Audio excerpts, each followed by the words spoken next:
only thing we have to fear is in war, fear itself. there is no substitute for victory. Let us never negotiate out of fear.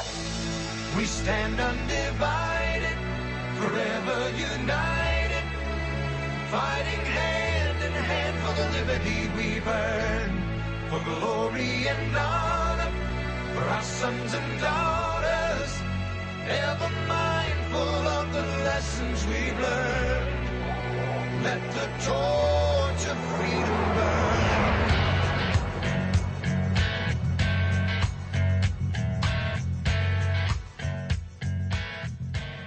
Welcome to the intersection of faith and politics. This is WallBuilders Live. Thanks for joining us today. Visit online at wallbuilders.com and wallbuilderslive.com. I'm Rick Green here with Tim Barton and David Barton.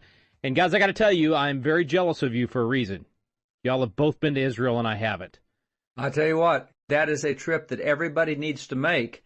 And once you have been there and see that nation and what goes on there and see the people, there's just no way of describing the impact it has. I never wanted to go to Israel. I studied in the Bible. It's fine. I'm great here in America until I've gone, and now I've been back like 4 times in a couple of years. It is life-changing even for those that don't want to be there.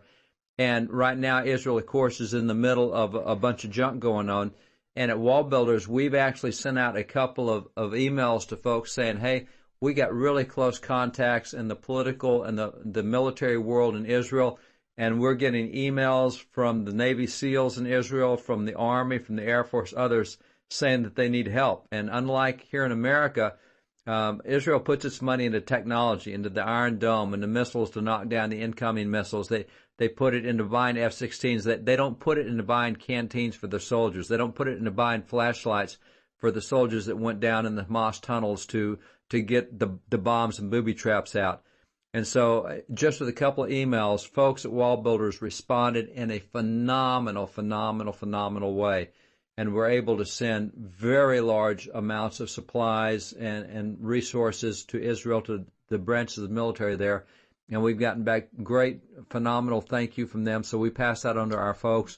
And one of the folks that works in Israel also works on the medical side, and that is related to blood, because with all the casualties that are there as Israelis are taken out with these booby traps and bombs and others, and as these incoming thousands of missiles hit, you have people who are injured. And so one of those ministries is Heart to Heart Ministries, and Jonathan Feldstein is a good friend, an advisor on their board, and it's pretty interesting to hear what goes on the medical side in Israel. So with all the news going about Israel and Hamas having broken 11 ceasefires, I thought it'd be interesting to get a perspective on some of the medical stuff going on with that war in Israel. All right, we're going to hear from Jonathan when we come back. Stay with us right here on WallBuilders Live.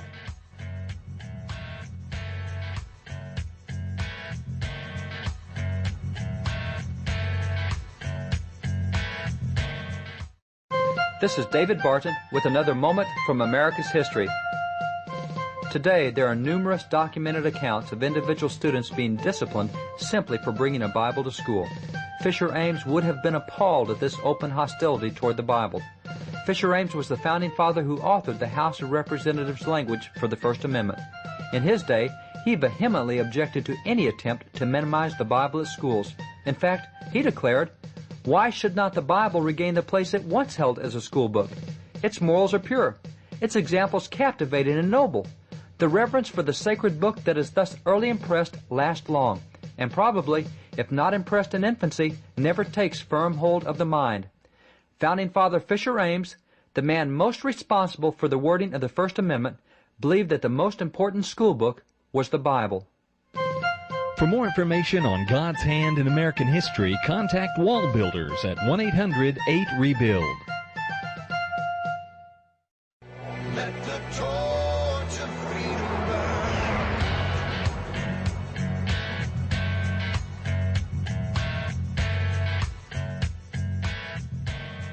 Welcome back to the intersection of faith and politics. This is WallBuilders Live. Thanks for staying with us. Jonathan Feldstein's with us. We're calling him over in Israel. You got to check out his blog at blogs.timesofisrael.com. It's a first-hand account of what's happening over there. Jonathan, thank you so much for coming on today. Oh, it's a pleasure. Thank you for having me. Hey, it's tough for us, as we watch these things happening on the news to get a real feel for what it's actually like to live like this. I mean, we are, I don't know a nice way to say it, we're spoiled here in America, and I think that's part of the problem with getting people to understand what you guys are facing on a daily basis. Can you give us a little bit of an insight on what it's like? I was speaking to a journalist in Jerusalem this afternoon, and I came up with a really good analogy that I'll share. My wife and daughters like to watch the TV show Army Wives, and I remember watching one day, there was an episode, I think that they were at the end of the season, and they were all deploying. And what I realized sitting there watching this is that we don't deploy because the front line is our front yard. Literally, I mean, we had a rocket land a couple of weeks back, 300-400 yards across the valley from my home south of Jerusalem. And you know what? There's a trauma that we all exist with. There's an obsessiveness in terms of watching the news. I walked in my house from vacations this afternoon, and immediately, as soon as my iPad picked up the wireless network, the siren, the ding, ding, ding noise of the air raid siren being sounded south near Gaza immediately kind of woke me up from my lovely vacation with my family to the reality that we all face. And there's trauma. I have 6 children. Each one is exhibiting trauma at their own levels. And this current war has been, I think, uniquely traumatic because until recently it was an errant rocket that would make it and set off an air raid siren as far as Jerusalem or neighborhoods near us or even closer to Gaza. But now it's much more common, and half of the population has been under fire, at risk. Children like mine have been afraid to go out, have been watching the news instead of cartoons, and it becomes an obsession. And I don't know, we're not sophisticated enough as a family here in Israel for 10 years to know whether or not this is something that will pass or if this just becomes part of your DNA. Mm. Yeah, it's what a great analogy too. You're exactly right. I mean, we watch these shows or we experience these things in our family as a moment of grief or tension. When they deploy, like you said, you guys experience that every morning, every day. Sure. It is. It's every day, and we know. And whether it's a soldier who's killed or injured, or soldiers who are now out being redeployed again, with Israel calling up 10,000 more reserves. We know them, and they're our friends, they're our neighbors, they're our children's friends. I just got a Facebook message today from a neighbor whose 16-year-old son got his first military call up, and they're wondering why. I mean, which inspires lots of jokes, and we get through it with lots of humor as well. But why are they even sending a note to a 16-year-old? I don't know. Wow. I don't know, but it's how we live. Yet we're, it's challenging for sure. There are many challenges, but I don't want to spend the whole time talking about the challenges. It's a blessing to be here. It's an amazing privilege to be here in the land that God gave us and fulfill the promises and prophecy by raising my family here. And you know what? Despite the challenges, it's still a better place to raise children. It's still an incredible place to live, and we're blessed to do that. Well, speaking of that, tell us about Heart to Heart. Heart to Heart. So for the last several years, I've been involved representing an American nonprofit that supports Israel's National Ambulance and Blood Service. The organization is called Magen David Adom, which means the Red Star of David. And back starting in 2006, I came up with an idea to have Americans, when they were visiting in Israel, to come and donate blood, to leave behind something really powerful, not just shop for souvenirs, which is important, but to leave behind something that will really save lives and bless Israel. And it's very powerful to think that somebody can donate a unit of blood here in Israel and save up to 3 lives, so that there are as many as 3 different Israelis who may be walking around with the blood of someone from America running through their veins. It's very powerful. And as that started to take off, with thousands of Americans going out of their way to donate blood while they're in Israel, I would receive dozens of emails each year, maybe even more, asking me, well, I live in Denver, or I live in Texas, or I live in New Jersey, how can I donate my blood and send it over? Almost with people almost you had the sense that someone was going to stick it in a FedEx box and ship it. So since that can't be done for a whole host of reasons, and we hope that there will never, ever be the need for Americans to ship blood to Israel, that we are self-sufficient, but we don't have the margin of error to have shortages here. So we created Heart to Heart primarily as a virtual blood donation program where anybody in the world can go online on our website. It's called SavingLivesInIsrael.org, or on an individual basis, and sponsor a unit of blood and say, okay, I'm all the way in Texas, and I can't come to Israel now to donate blood for some reason, but I can afford $100, or I can afford $60 or $40 or $25 for the components of the units of blood. And through the grassroots, we've now matured, and it's so exciting, I have to say, that ministries are partnering with us to say, hey, we know the scripture, Genesis 12:3. I will bless those who bless you, will curse those who curse you. And I want to come back to the completion of that scripture. And so we have ministries who are saying, we're in. We're promoting Heart to Heart as our mechanism to bless Israel. And something that I've had the chance to talk with David a little bit back and forth, mostly by emails from here, regarding September 11th. You know, people think of Genesis 12:3 and that the scripture ends, I will bless those who bless you and curse those who curse you. But the scripture continues, and God promises the nations of the world will be blessed through you. And something that I'm going to be sharing next month, as widely as possible, is a photo that was taken on September 12th, 2001, with thousands of Israelis lined up to donate blood here in Jerusalem, as our neighbors were celebrating America burning, and America probably at its lowest point since Pearl Harbor, if ever before. Yeah. Israelis were lined up to donate blood in the hope that we could help bless America. Wow. Powerful. Now, the website to be a part of that from the U.S. is SavingLivesInIsrael.org. We're going to do a link today at WallBuildersLive.com, folks, to make it easy. Very active audience, that we have, Jonathan. They always are looking for ways to help and participate. This is an easy one, man. This is you just click, you go online, and you can literally save lives with donations here. You guys and what you're facing right now. Is this the most? It seems like this is going longer than maybe people expected over here. Anyway, again, it's hard for us to even fathom it because for y'all it may not be that different from what you face every day for the last forever. But for you, does this feel is this one lasting longer in terms of its intensity than you expected? It's an excellent question, and for me, the answer is yes. It is lasting longer than I expected. I have a historical memory from childhood. I was born an Israeli, but albeit in the U.S. to an Israeli father, and I've studied it. I went to undergraduate at Emory, and I studied Middle Eastern studies, so I know the history. But in my 10 years living in Israel, we had an all-out war with Lebanon, with Hezbollah and the terrorists in Lebanon in 2006, and that lasted a little over a month. And we're into a month and a half of this operation. It's kind of stop and start.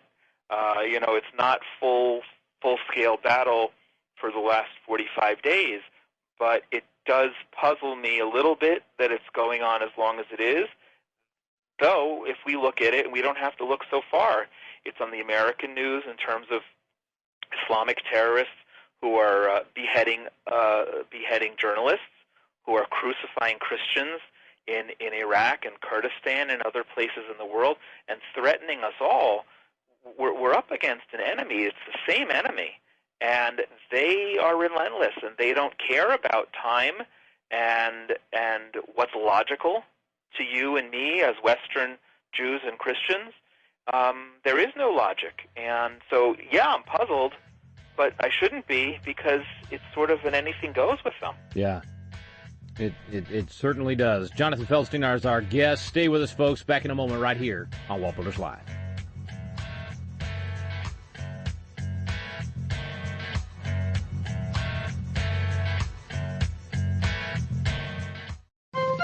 This is David Barton with another moment from America's history. Federal courts have made several amazing rulings recently, ordering the removal of a cross from a cemetery, banning religious holiday displays, removing the Ten Commandments from public view, prohibiting student prayers whether verbal or silent, and numerous other similar restrictive rulings. As one current justice has noted, the Supreme Court has now become, quote, a national board of theology. Our founding fathers would be astounded. They designed the First Amendment to keep the federal courts completely out of this issue. As Thomas Jefferson forcefully declared, I consider the federal government as prohibited by the Constitution from meddling with religious exercises. The First Amendment was designed to keep decisions on religious expression out of the federal courts and in the hands of the local communities. For more information on God's hand in American history, contact WallBuilders at 1-800-8REBUILD. Let the torch of freedom burn.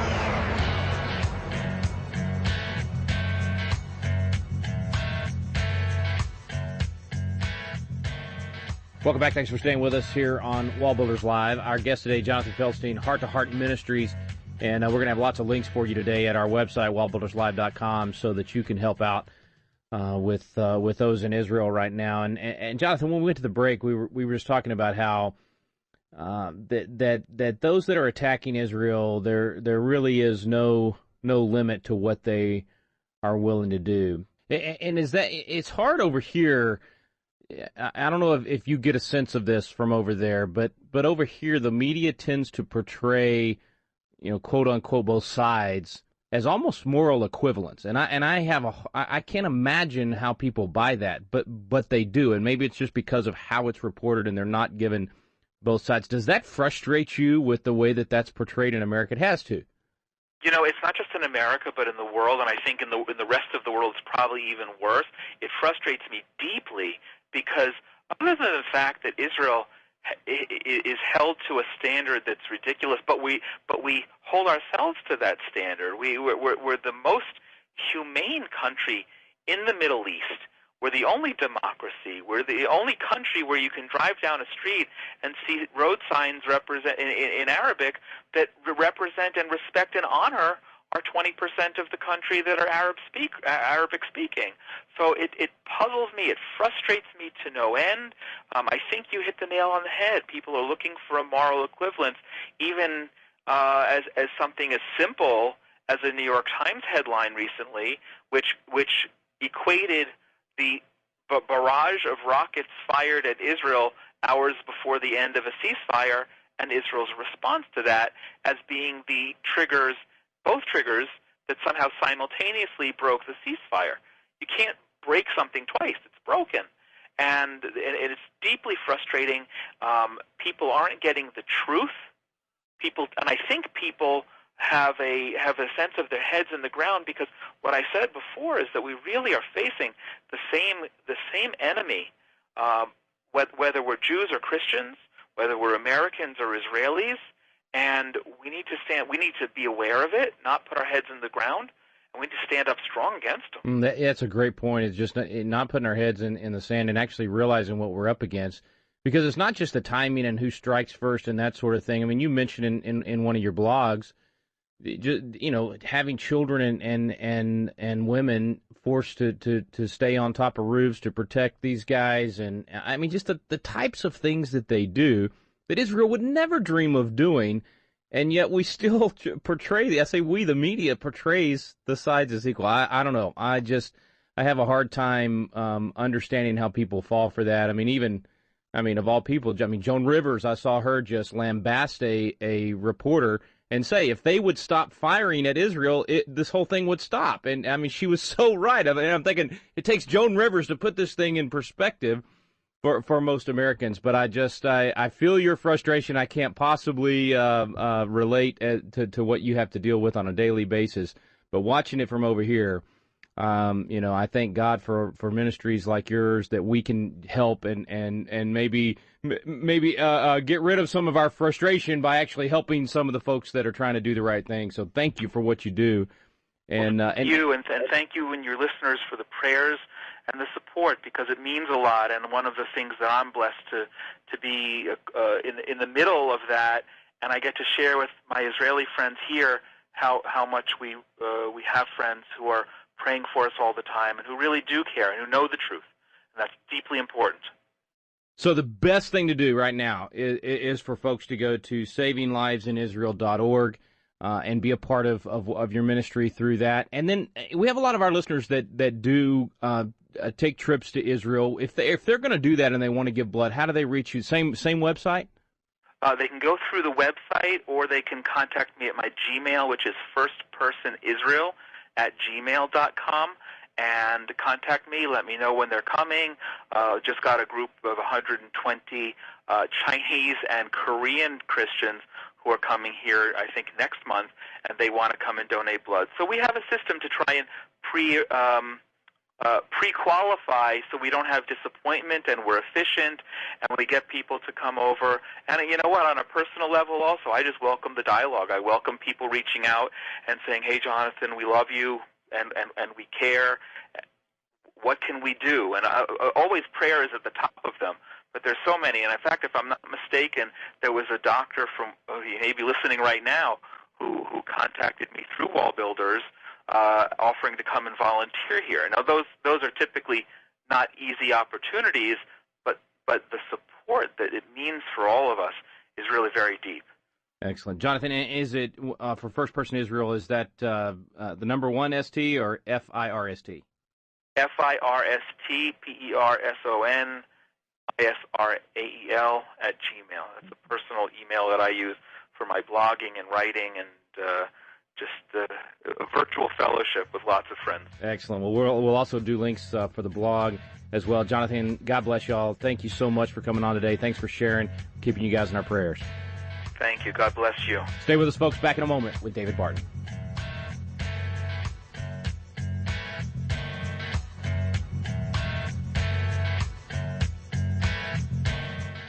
Have you ever wanted to learn more about the United States Constitution but just felt like, man, the classes are boring, or it's just that old language from 200 years ago, or I don't know where to start? People want to know, but it gets frustrating because you don't know where to look for truth about the Constitution either. Well, we've got a special program for you available now called Constitution Alive with David Barton and Rick Green, and it's actually a teaching done on the Constitution at Independence Hall in the very room where the Constitution was framed.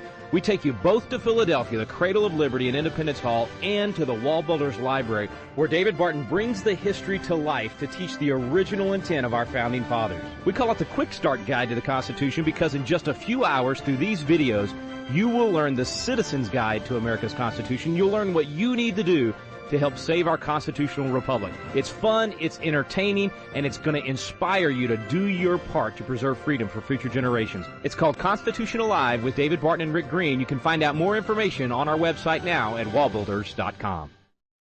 Let the torch of freedom burn.